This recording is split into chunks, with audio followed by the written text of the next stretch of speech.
In today's video, I'm going to be answering this specimen paper. It's an Edexcel 9:1 Biology Paper 2 specimen, and we're going to be doing a complete walkthrough, so I'll be writing the answers. Question 1. Figure 1 shows a diagram of the heart. A part 1, vessel X takes. So if you don't know the answer straight away, let's start by labelling the various chambers. So this is going to be the left atrium, because remember it's switched around to the way in which you think it is. This is going to be the left ventricle. That's my cat, apparently getting her own food. This is the right atrium, and this is the right ventricle. And just remember for me that the right hand side deals with deoxygenated blood. So it receives the deoxygenated blood from the body, so here. And then it takes that deoxygenated blood to the lungs for oxygenation. And then looking on the other side, we can see that Z will be receiving oxygenated blood from the lungs. And it will be taking that oxygenated blood around the body. So that's a brief summary of the heart. So vessel X, we can see, I've said it's the right hand side, which means it's deoxygenated, and it's going to the lungs. So which option is that? Well, it's B.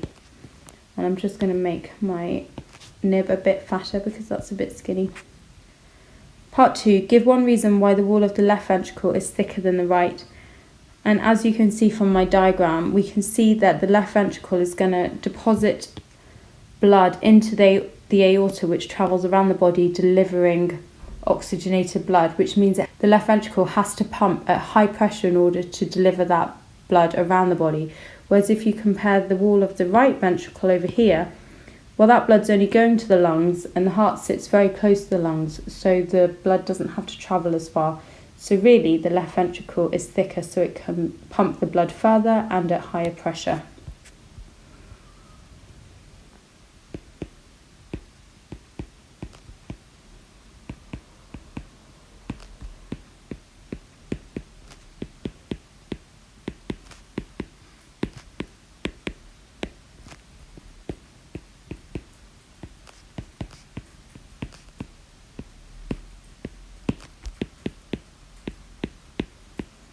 Valves in the human heart may become damaged and no longer function. Describe what would happen to the flow of blood in the left side of the heart if the bicuspid valve did not function effectively. So they've shown us where the bicuspid valve is. It sits here. So can you see that blood, which should be travelling upwards to the aorta, which is vessel Y, around the body, that blood won't be stopped from going backwards into the atrium, so it'll end up with the blood basically shunting backwards, and therefore less oxygenated blood would be pumped around the body. So that would be quite disastrous. So first of all, state that blood would flow backwards.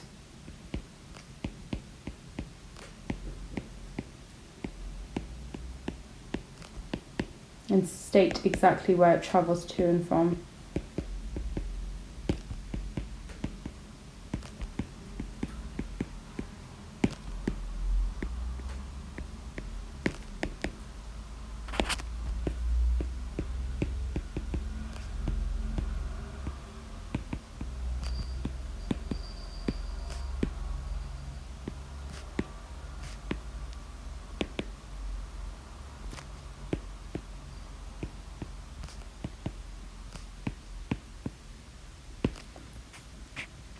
Figure 2 shows a photomicrograph of a blood vessel.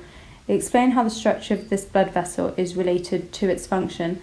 So hopefully you can see that this is a cross section. This middle chunk is the lumen, which is where the blood travels to. Here you have thick muscle and elastic fibre walls.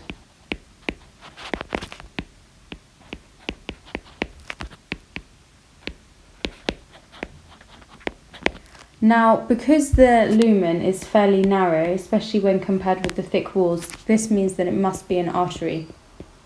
So when it comes to answering the question, explain how the structure of the blood vessel is related to its function, talk about the narrow lumen, talk about the fact that it has thick muscle and elastic fibre walls to withstand the high pressure of the blood found within.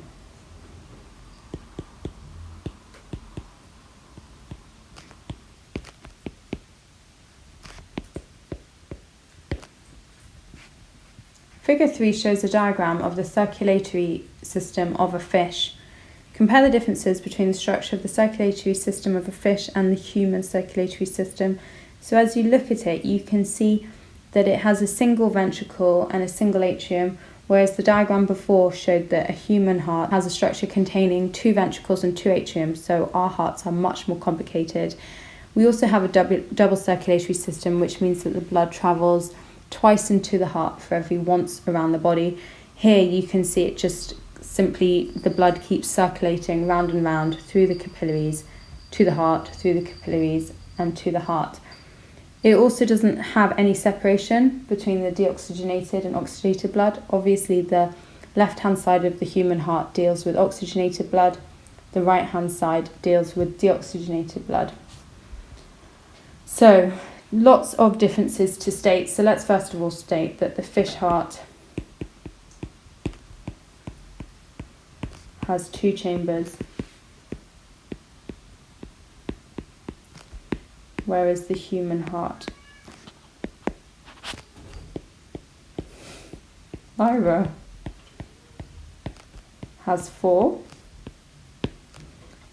More detail means that the fish heart has 1 ventricle. You can come in. Come in. Has 1 ventricle and 1 atrium, whereas the human heart has 2 ventricles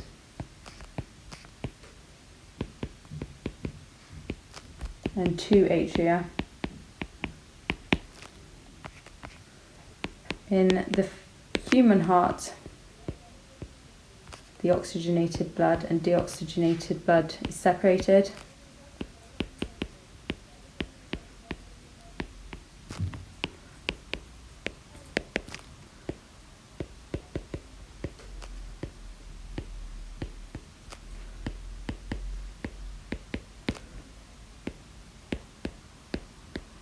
And then for the final point, state that human circulatory systems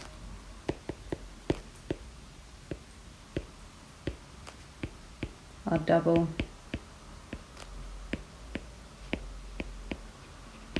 compared with the fish one, which is single. That's a lot of detail here.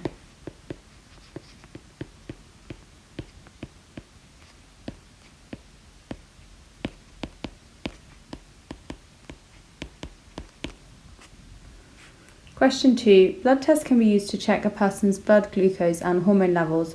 Figure 4 shows the results of 2 blood tests carried out on 3 people to check their blood glucose levels. Person 1 is healthy. So with person 1, we can see after they've fasted that their blood glucose levels have dropped to 5.4, and then 2 hours after drinking 75 grams of glucose, they have a blood glucose level of 6.4. With person 2, after drinking glucose, their blood glucose levels rocket to 9, and then person 3 generally has elevated blood glucose levels. Part 1. Compare the glucose levels of person 1 with the glucose levels of person 2 after fasting for 12 hours. So you're looking at these 2 numbers here, and you can see that they're pretty similar, with person 2 having an only slightly higher blood glucose level.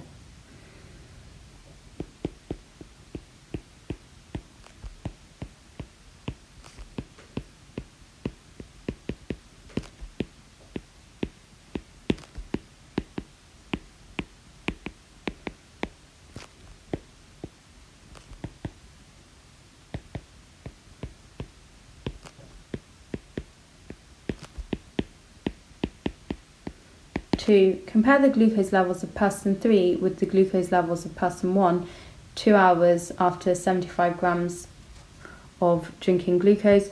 So make sure again we're looking at the right thing, and you can see person 3 basically has almost double the amount of blood glucose.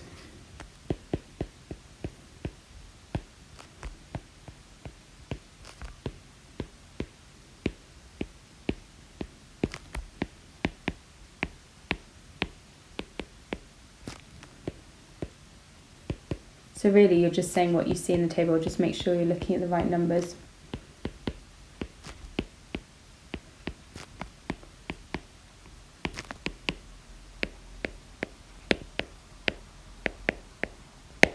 Person 3 cannot produce the hormone that controls blood glucose levels. State the hormone that person 3 cannot produce.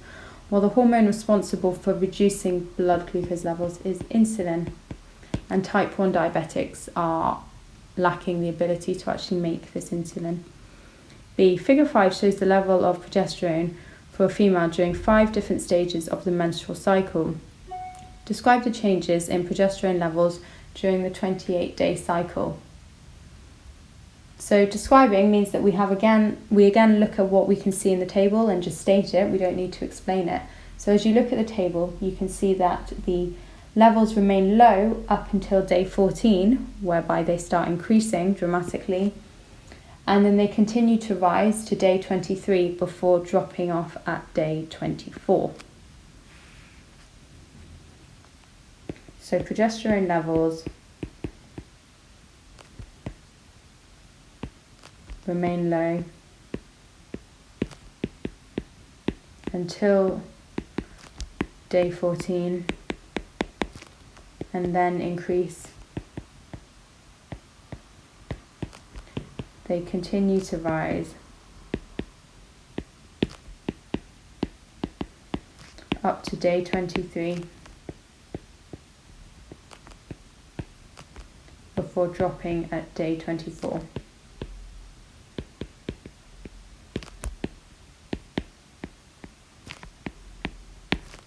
Part 2. Explain why progesterone levels change following day 14, and it's because ovulation will have occurred.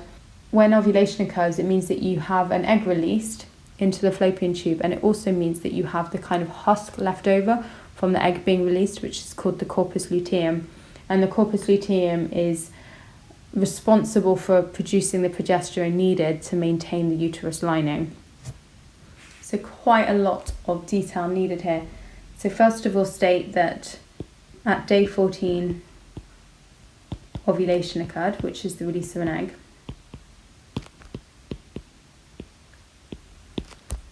The corpus luteum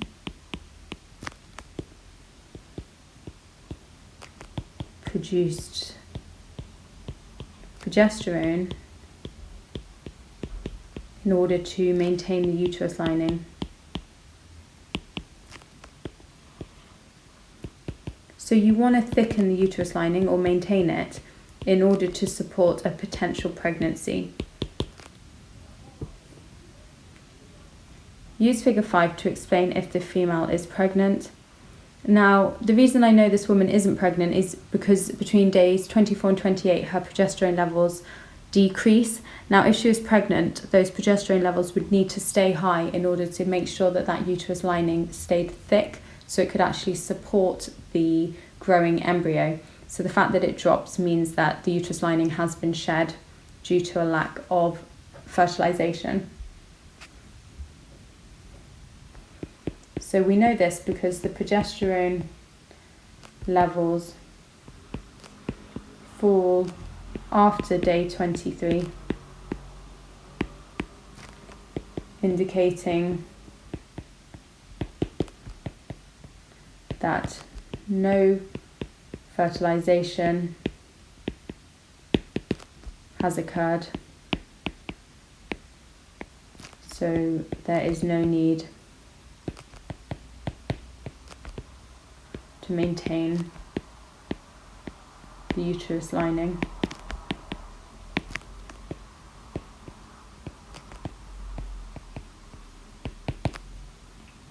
A gardener investigated the ability of 4 types of compost to hold water.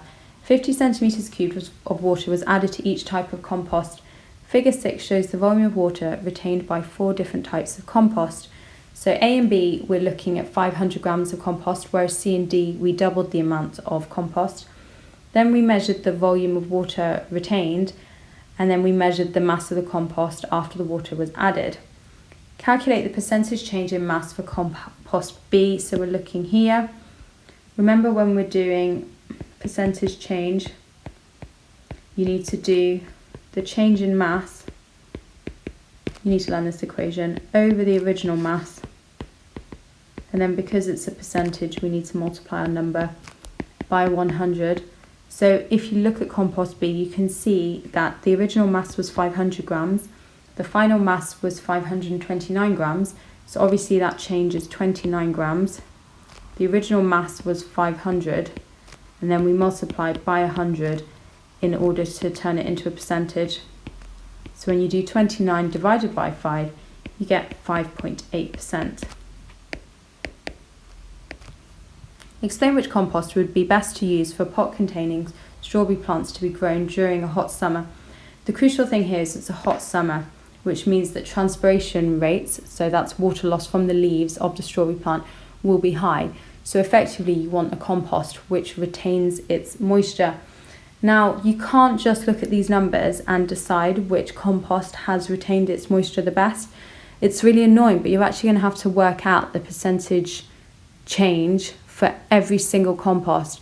So obviously we just did it for B and worked out that it was 5.8%.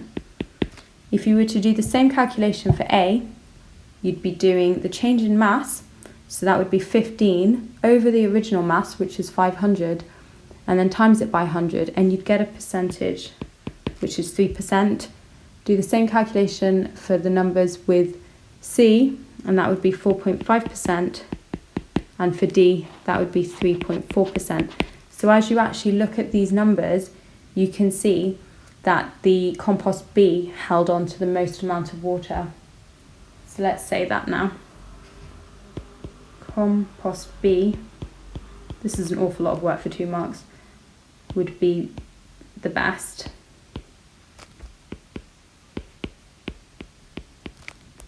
As it retained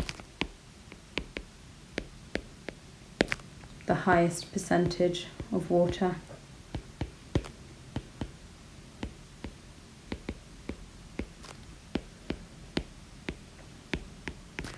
This is necessary due to transpiration rates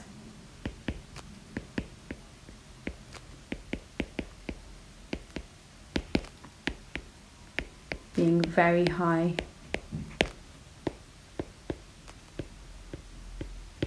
in the hot sun.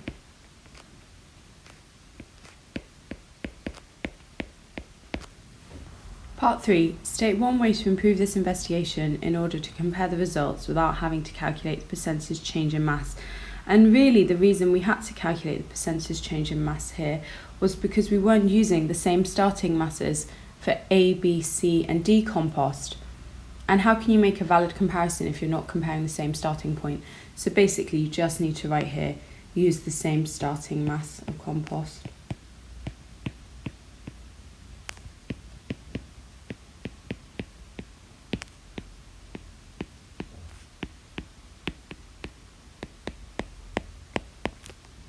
B.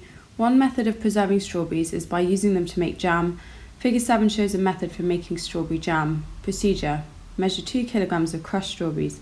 Place in a bowl.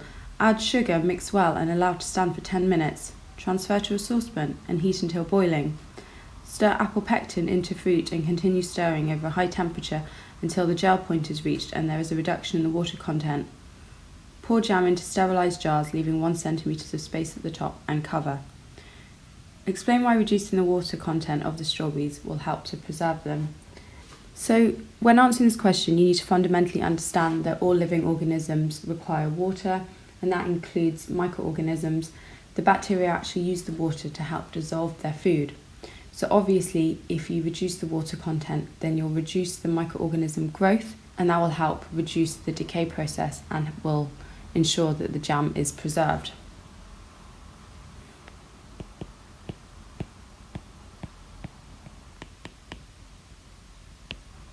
Part 2. Give a reason for sterilising the jars before adding the jam. So that's heating to a very high temperature, and that's in order to kill pathogens.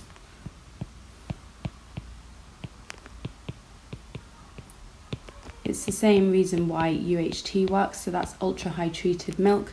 It's the stuff that sits in the supermarket that doesn't need to be in the fridge because it's been heated to such a high temperature, those pathogens all get killed. 4. A student wanted to investigate the effect of light on the growth of cress seedlings. The student had 3 pots of seedlings grown in different conditions. Pot A was placed in a window with light from one direction only. Pot B was placed in a cupboard with no light. Pot C was placed with light from above. Figure 8 shows the seedlings at the end of the investigation. Label the pots of cress seedlings A, B and C. Let's have a look at these conditions. A was placed in a window with light from one direction only. This means that the seedlings will bend towards the light. B was placed in a cupboard with no light, so they'll show poor growth, as they haven't been able to photosynthesize properly. Pot C was placed with light from above, so you'd expect good growth in an upwards direction.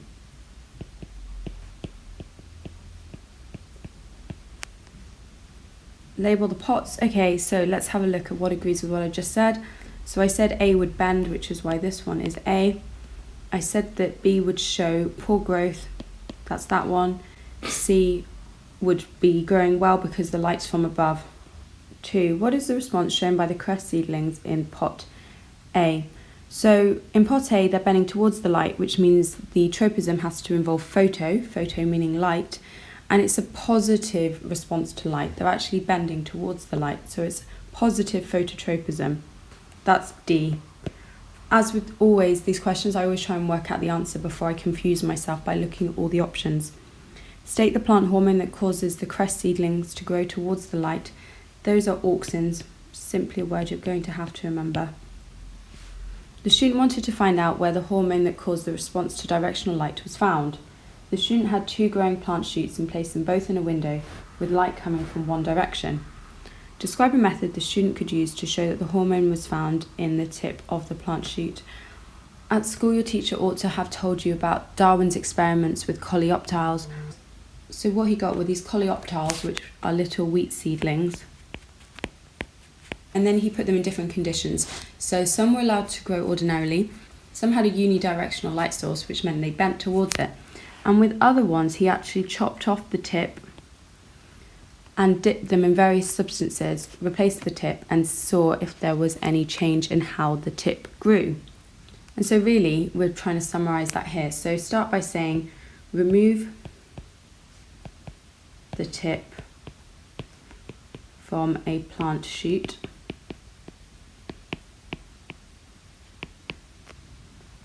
and because we're making a comparison, we need to keep the second plant shoot intact.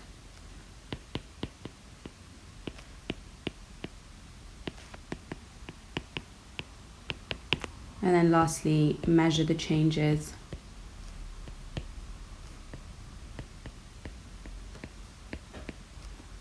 in growth and direction. So see if these actually bent at all. C. Figure 9 shows a cross-section through a pine leaf. Explain why the waxy cuticle is important for this pine leaf. So do try and remember for me that the waxy cuticle is there to prevent transpiration. And remember, transpiration is water loss, and fruits such as lemons and oranges, which grow in particularly hot countries, have very thick waxy cuticles to minimise water loss. Also use this diagram to help you and notice that the waxy cuticle actually surrounds the whole leaf. So that will actually prevent water loss further.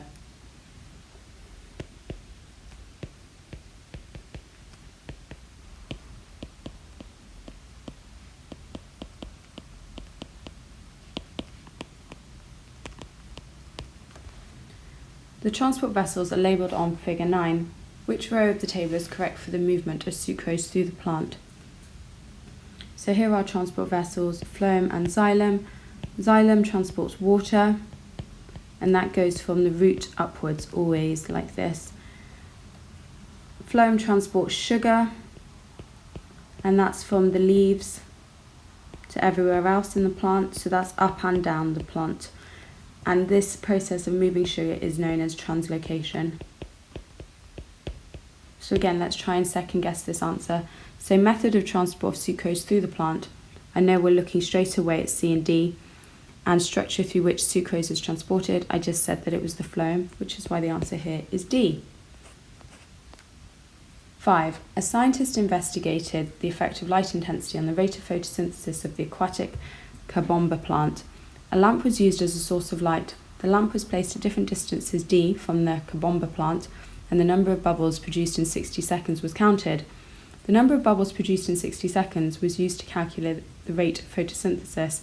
The light intensity was then calculated using the inverse square law. Calculate the light intensity when the lamp is 25 centimetres from the Kabomba plant. Using the equation they've given us then, so light intensity equals 1 over d squared, which is therefore 1 over 25 centimetres squared. When you put that into your calculator, you get a value which is 0.0016. And make sure that it makes sense in terms of its size compared with all the other answers up here. Use information from figure 10 to describe the effect of light intensity on the rate of photosynthesis. So describing, you're saying what you see. So from the table, you can see that as light intensity increases, the rate of photosynthesis increases. And then as you actually get above 20 centimetres distance away, if we have a look at the number of oxygen bubbles produced, which will obviously be produced as a result of photosynthesis taking place, the altering the light intensity doesn't really affect the amount of photosynthesis that takes place.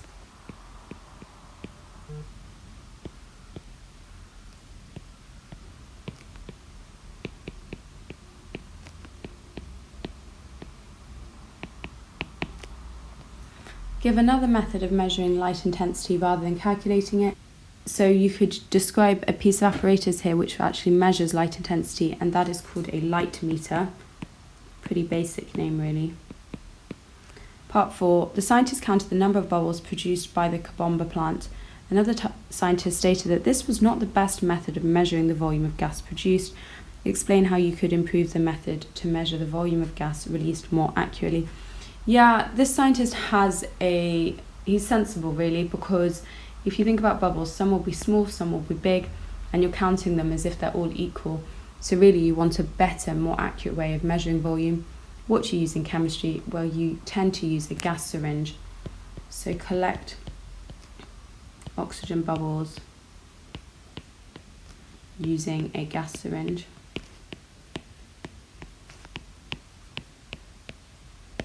To give a more accurate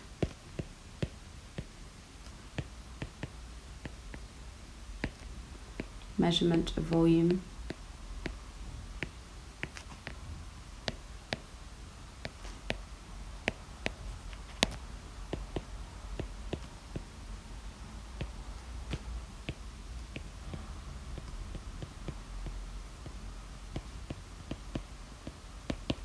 Explain what would happen to the levels of gas produced if the light intensity decreased to 0.0001 arbitrary units. So yeah, if you compare it to the table, we're talking about a light intensity which is much lower than the ones we've seen in the experiment. Now, light is essential for photosynthesis, so if you remove that light, then you're really going to reduce the rate of photosynthesis, and therefore fewer oxygen bubbles would be released.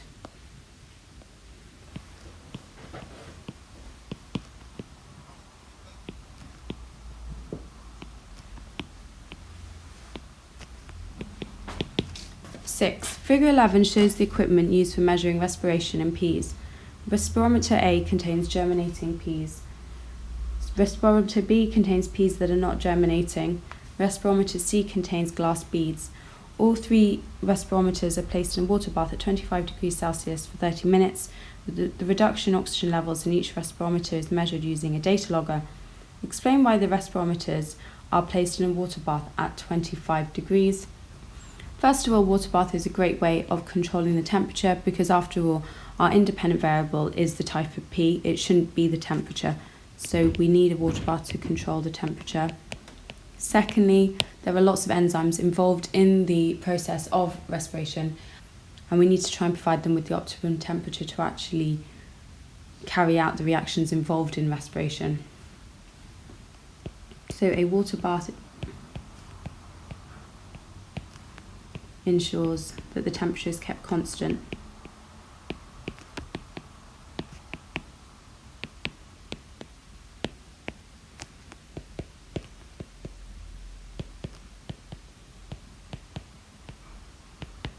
And secondly, 25 degrees provides the optimum temperature.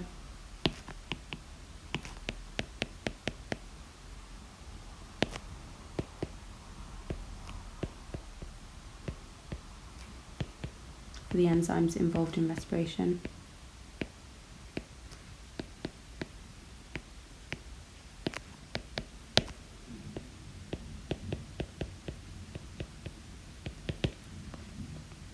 B. A student recorded the change in oxygen levels in the germinating peas over a 30-minute period. The results are shown. So for A, we have, after 10 minutes, we have 0.8 mils lost. After 20 minutes, we have 1.6 mils lost. After 30 minutes, we have minus 2.4 mils, so 2.4 mils lost. Then we have the same for B, but different set of results. And then C, there were no changes in the oxygen levels. Complete the table for these results. This is quite a hard little task. Let's start by listing the various different experiments. That's experiment A, experiment B, experiment C. And then if you have a look here, we're comparing the oxygen levels after 10 minutes, 20 minutes and 30 minutes. So let's write here, oxygen used up in milliliters. So it's good to have the unit after 10 minutes. Let's do the same. So oxygen used up in milliliters after 20 minutes. Final row, oxygen used up in milliliters after 30 minutes. So for A, we can see after 10 minutes that it was 0.8. After 20 minutes, it was 1.6. And after 30 minutes, it was 2.4. For B, after 10 minutes, it was 0.1. 20 minutes, 0.1. 30 minutes, 0.1. And then 0.0 for C. So notice there were no units in the table. You should never have the milliliters within the table, so it should never read 0.8 mils because that looks really sloppy. 2. Calculate the rate of oxygen consumption per second in the results for respometer A. Now it doesn't matter which of these numbers you use. In fact, the answer will all end up being the same. So what you want to do is take a value, let's take 0.8 for example, and then divide it by the time that the experiment was run for, which was 10 minutes, but because it needs to be per second, we need to multiply those number of minutes by 60. And you get a value which is 0.0013. Part 3. Explain why respirometer A has the highest rate of oxygen consumption. So let's have a look again at what's going on in A. So A contained germinating peas, which means that they are respiring, therefore using up oxygen, using up glucose in order to produce carbon dioxide and water and obviously their energy. B contains peas that are not germinating, so they're basically dead. C is a control because it contains glass beads. So A has the highest rate of oxygen consumption because the peas in A are germinating.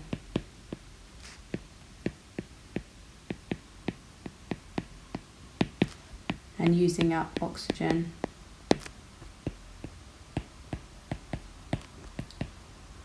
In their respiration.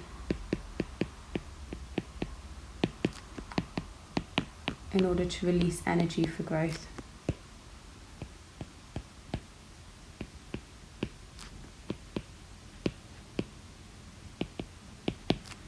C. Some respirometers read the movement of a bubble along capillary tubing. Carbon dioxide can affect the measuring of oxygen used in this type of respirometer. State a chemical that could be placed in the respirometer that would stop carbon dioxide affecting the experiment. Quite frankly, this is just soda lime. It's a substance which absorbs carbon dioxide. 7. A diabetic athlete is advised to estimate the number of grams of carbohydrate in his meals in order to calculate the number of units of insulin he will need to inject to lower his blood glucose concentration. Each unit of insulin he injects reduces his blood glucose concentration by 1.5. He needs to inject 1 unit for every 10 grams of carbohydrate he consumes. Just want to highlight the key bits here. Figure 12 shows the estimated carbohydrates in the breakfast eaten by the athlete. So he had orange juice, toast, baked beans and tea. Calculate how many units of insulin the athlete would need to inject to control the rise in blood glucose levels. Give your answer to 2 sig fig. So first of all, we need to work out how many grams of carbohydrate he ate. So we need to add up these numbers here, and that gives you a total of 156 grams. So he ate 156 grams of carbohydrate. And then if you look at my highlighted portion above, it says he needs to inject 1 unit for every 10 grams. So just work out how many units that would be by doing 156 divided by 10, which is 15.6. So he effectively needs 15.6 units of insulin, but they probably don't do it to the nearest 0.6. So you just want to go 1 up to the next integer, the next whole number. So that would be 16 units. 2. The athlete miscalculated his carbohydrate intake to be greater than his actual intake. Explain how the increase in the number of units injected would affect his blood glucose concentrations. Now, insulin lowers blood glucose concentrations by converting glucose into an insoluble storage compound called glycogen, which gets stored in the liver. And that would mean that his blood glucose levels would fall extremely low, and that this is known as being hypoglycemic. So an increase in insulin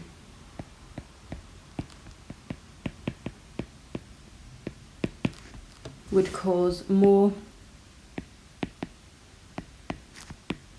you need to be nice and detailed here, would cause more glucose to be converted into glycogen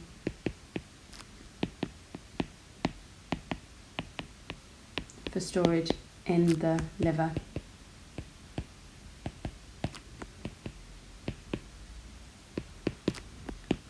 This would result in his blood glucose levels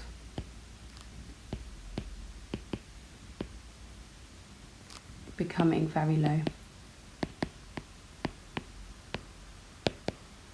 which is known as hypoglycemia. B, part 1. A patient visits his doctor because he's putting on weight but does not think he is increasing his calorie intake. The patient has a height of 1.9 meters and a body mass of 120 kilograms. What is his BMI? So BMI is given by mass divided by height squared.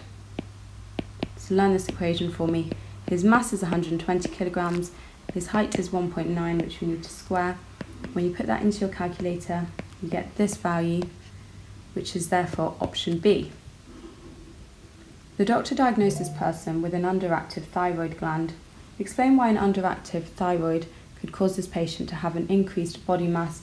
So an in-depth knowledge really of what the thyroid gland does. So the thyroid gland produces thyroxine, and what that does is it regulates the metabolic rate, and metabolism is all to do with how quickly chemical reactions take place. So basically, low levels of thyroxine would reduce the metabolic rate, meaning that there's less energy available for tasks and effectively more fat is stored, so the person gains in body mass. 6 marks though, so we need to make 6 separate points if possible.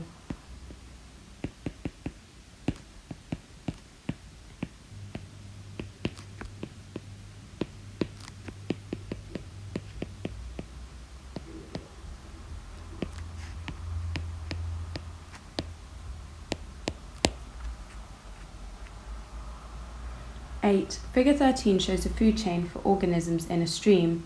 You've got algae followed by stonefly larvae, followed by water beetles and then birds. In the food chain there is 2.1 times 10 to the 4 joules of energy in the biomass of stonefly larvae. 90% of the energy is lost between each trophic level of the food chain. Calculate the energy level that enters the birds. So we know that there's 2.1 times 10 to the 4 joules of energy in the stonefly larvae. And then we know that 90% of that will be lost by the water beetle stage, and then another 90% will be lost here. So we need to work out, first of all, how much energy goes into the water beetles. And the way in which you do that is because 90% is lost, all that will go through is 10%.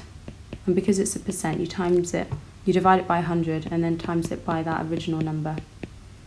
That means of the original 2.1 times 10 to the 4 joules, by the water beetle stage, they'll only have 2,100 joules of energy. And then another 90% of that energy is lost going into the birds, so we need to find 10% again, but this time of the new number, and that gives a measly 210 joules of that original 2.1 times 10 to the 4. State the impact of this energy loss on the length of the food chain. Hopefully you can see that this number is reducing hugely from one stage to the next. So basically there just isn't enough energy left for a longer food chain. Effectively the energy runs out, meaning that the length of the food chain is severely limited.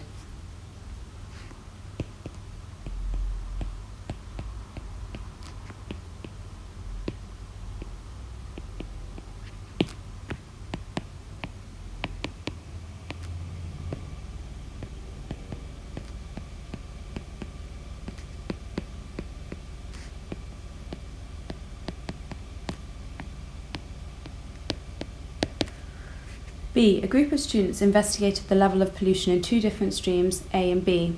Figure 14 shows the students' results. Mayfly nymphs, caddisfly larvae and stonefly larvae are indicators of clean water. Calculate the percentage of organisms in stream A that are clean water indicators.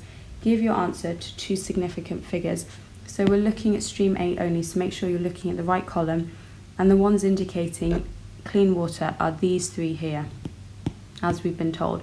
So we need to work out their total, and once you've done that you get a number which is 107, and you need to compare it to the total number of organisms in stream A. So that means you need to add up everything else in stream A, which gives you a total number of organisms in stream A of being 153, and then it's a matter of doing 107 divided by 153 times by 100, because we're being asked to calculate the percentage.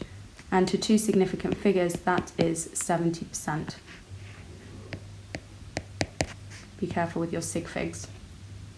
Use the results to explain which stream is more polluted. As you look at the table, you can see that stream B has hardly any of the clean water indicators. It's only got 1 stonefly larvae, so we can see that stream B is way more polluted.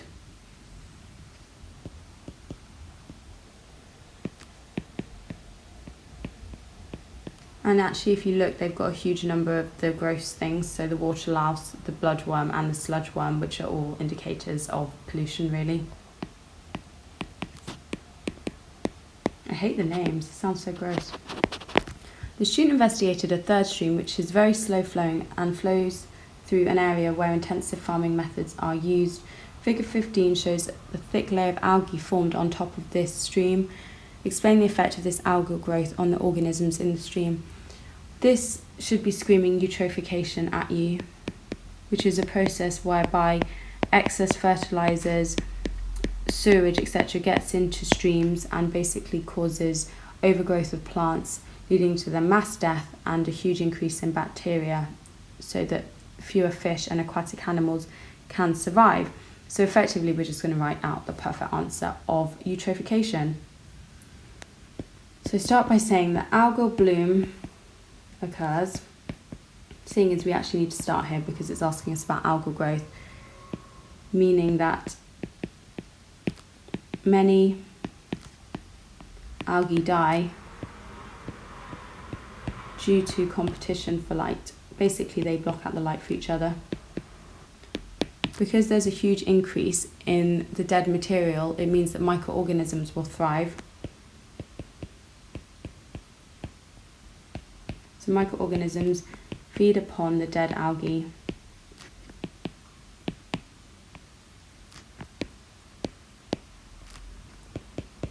And use up all the oxygen in aerobic respiration.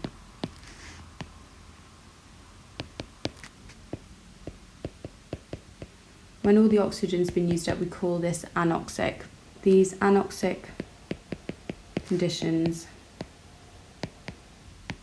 make it impossible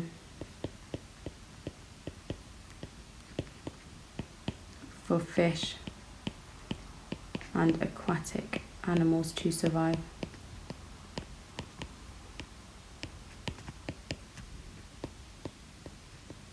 So biodiversity within the stream is reduced.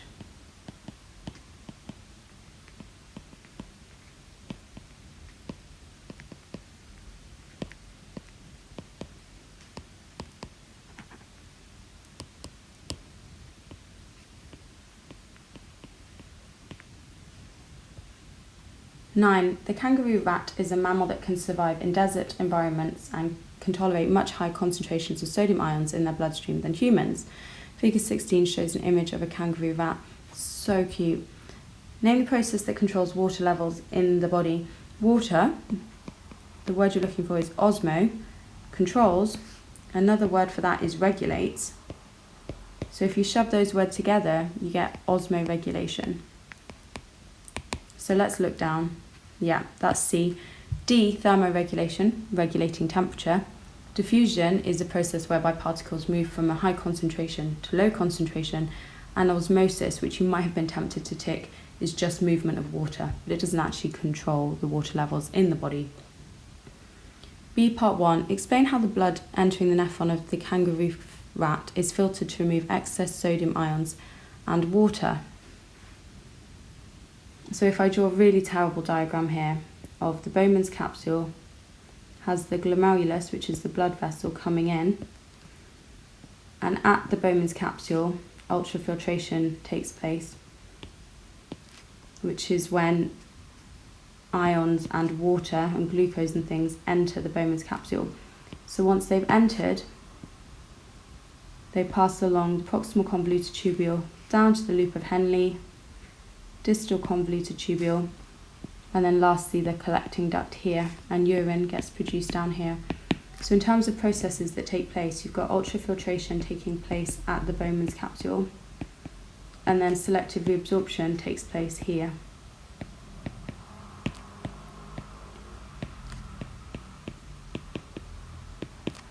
So basically, let's convert this horrible diagram into an answer that will actually get you marks.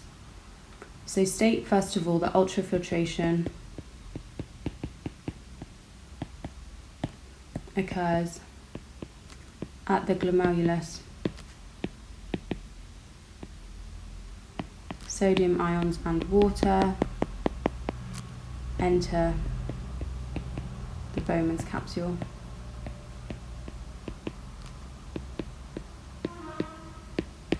Selective reabsorption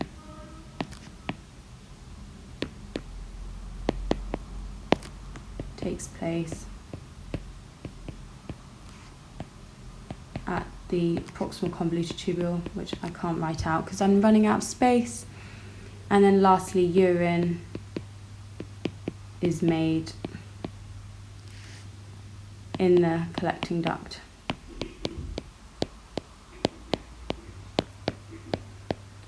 And because I don't want to be incomplete with this, let's spell proximal convoluted tubule up here, because good spelling is key in science and really everywhere. The kangaroo rat has a longer loop of Henle than most mammals. Explain why this adaptation is beneficial to the kangaroo rat. And that's because if you look at the beginning part of the question, it tells us that the kangaroo rat lives in the desert, which means it needs to retain as much water as possible. Because water is reabsorbed in the loop of Henle, a longer loop therefore provides a larger surface area for water absorption.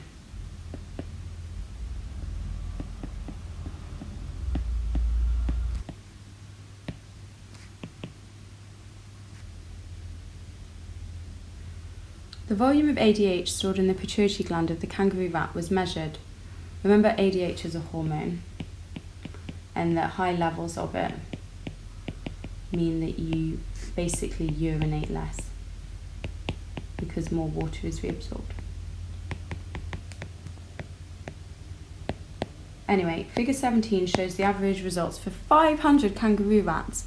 So we have a look at the amount of sodium they've been fed, so we're increasing, and then we look at the volume of ADH stored in the pituitary gland. So as the concentration of sodium chloride increases, we can see that the volume of ADH stored decreases. Explain how ADH helps to control the levels of water and sodium ions in the bloodstream. So our answer needs to be in two parts. It's worth 6 marks altogether. So try and do an even split between how ADH controls water and how it controls sodium ions. So let's start with water. So start by saying that increased ADH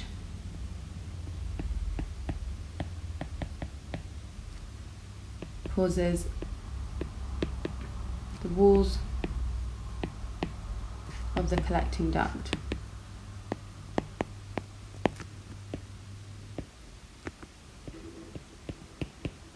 to be more permeable to water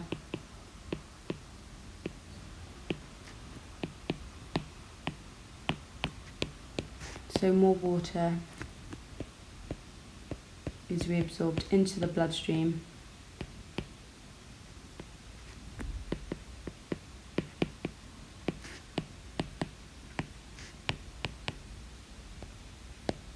and less urine is produced. This helps prevent dehydration.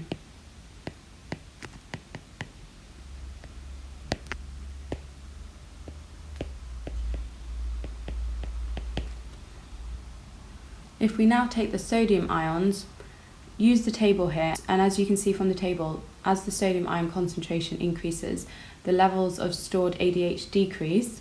You could state some numbers.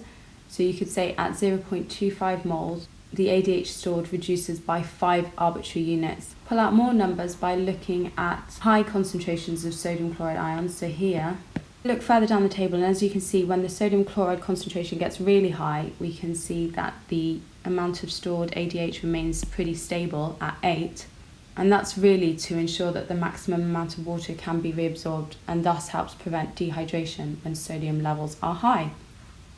So let's make a really bland comment first of all by saying that as sodium ions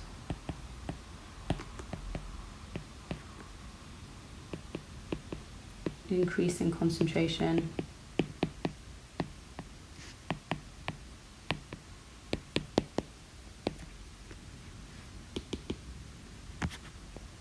the levels of ADH stored decrease.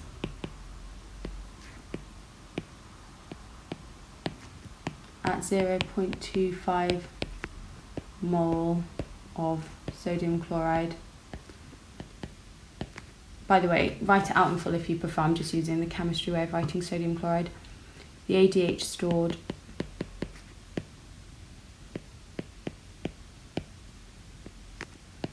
reduced by 5 arbitrary units.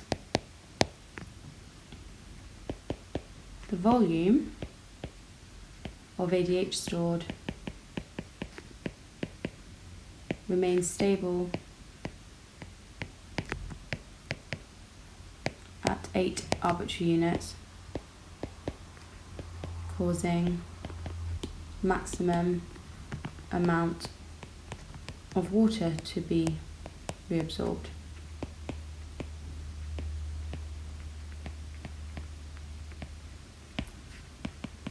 This therefore prevents dehydration when sodium levels are high.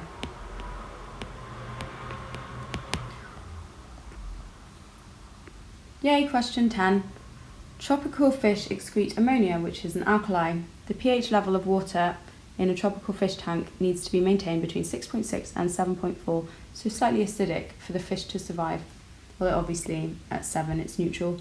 This is the optimum pH range for the bacteria that are responsible for the conversion of ammonia into nitrites and then nitrates. Nitrosomonas bacteria convert ammonia into nitrites. Nitrobacter bacteria convert nitrites into nitrates. Weirdly, this is bringing back all kinds of memories. This is exactly what I had to do for my GCSE, and we have to know these bacterial names. Anyway, Nitrosomonas bacteria are an example of, let's go through these different types of bacteria, just to show you what they all do. Nitrogen-fixing bacteria are the ones found on the roots of legumes, such as peas and beans, and they take nitrogen in the air and turn it into a nitrate source for the plants. Nitrifying bacteria are also good because they take ammonia and nitrates and nitrites and convert them to nitrates. Denitrifying bacteria are bad because they take nitrates, which are great in the soil because they add fertility to the soil, and convert them to nitrogen, which is rubbish. The air's full of nitrogen, we don't need any more of that. Helicobacter bacteria, that's so funny. That's nothing, that's neither here nor there. That's to do with stomach ulcers. So literally has nothing, total cardboard.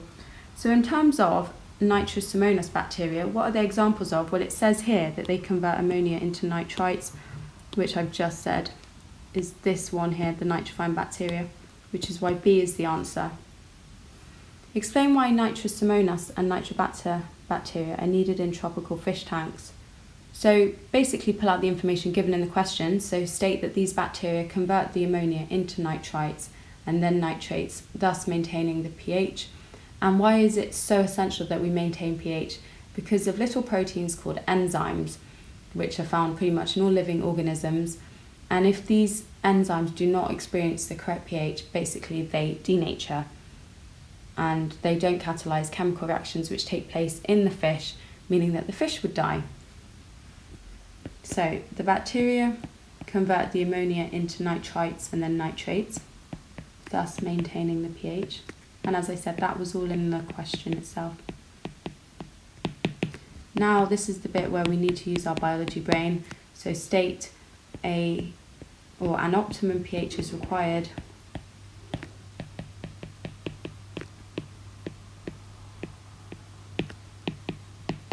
to prevent the enzymes, or the fish enzymes, from denaturing, which would kill the fish, fundamentally. That noise, by the way, is my washing machine. An aquatic plant in the fish tank had a concentration of nitrates higher than the water in the fish tank. Explain how this aquatic plant can uptake nitrates from the water in the fish tank. It's asking you, how does a plant in general absorb mineral ions? And this is actually, is it osmosis, is it diffusion, or is it active transport? So if we draw a rubbish aquatic plant, okay, it looks like a Christmas tree, this is so bad. Here are its roots. And the aquatic plant is really greedy and it actually has lots of mineral ions inside its roots. And actually there are only a few nitrate ions surrounding. So I'm hoping that you can see that these nitrate ions are moving from an area of low concentration to an area of high concentration. This requires energy, so ATP, and therefore is an example of movement via active transport.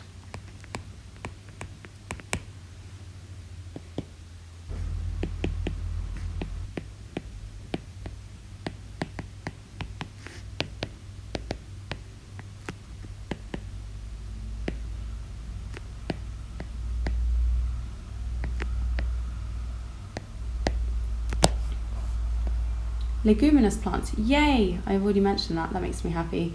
Have nodules on their roots that have colonies of nitrogen fixing bacteria. So hopefully that's what I was trying to tell you here. The nitrogen fixing bacteria belong on leguminous plants. Clover is a leguminous plant. Describe how a quadrat could be used to sample the population of clover in a 500 meter square field. So a quadrat is this like grid. It's really boring. I don't know if you've had to do it at school. And basically you have to place this grid, this quadrat, in a very random manner. So chucking it over your shoulder does not count as random, by the way. You need to use a random number generator. Because effectively you split up your field. So if this is your field, you split it up into a grid, so it actually looks like a quadrat. And then you list each grid. It has a reference, like 1, 2, 3, A, B, C. And if you use a random number generator, it might tell you to place your quadrat in space A3, which would be this one here. So that's where you place your quadrat. So it's so important that you place it randomly. And actually I'm going to write about that now, and obviously you need to place that quadrat quite a few times in order to get a reasonable representation of how much clover there is there. So, oh no, the lawnmower? The washing machine is so loud. Place the quadrat randomly .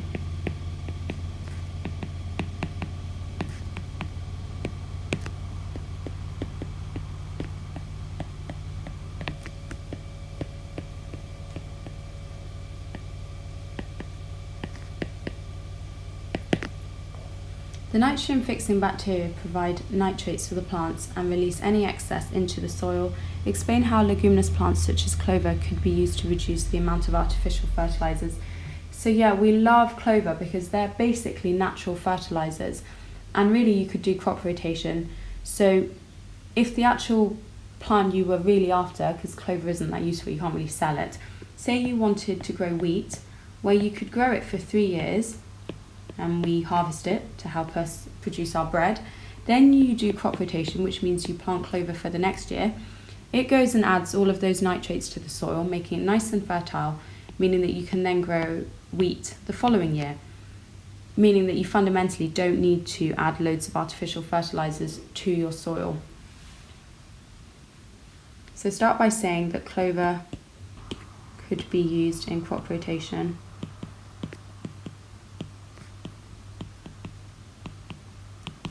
Wheat is planted, or any crop really, any useful crop, for 2 years, or 3 years, it doesn't really matter, followed by a year in which clover is planted.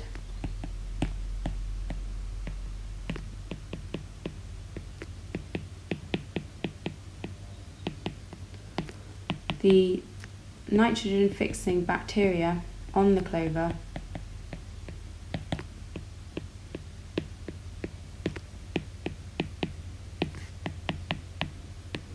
add nitrates to the soil, increasing its fertility.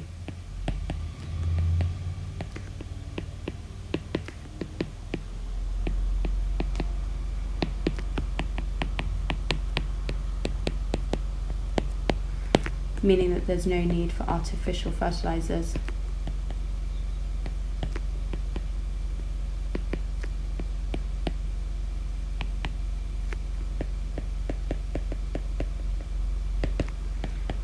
And that is done. I really hope you found this paper helpful, guys. That was quite a mission. But yeah, don't forget to like and sub and tell your friends if they're not already following my channel. Thanks, guys.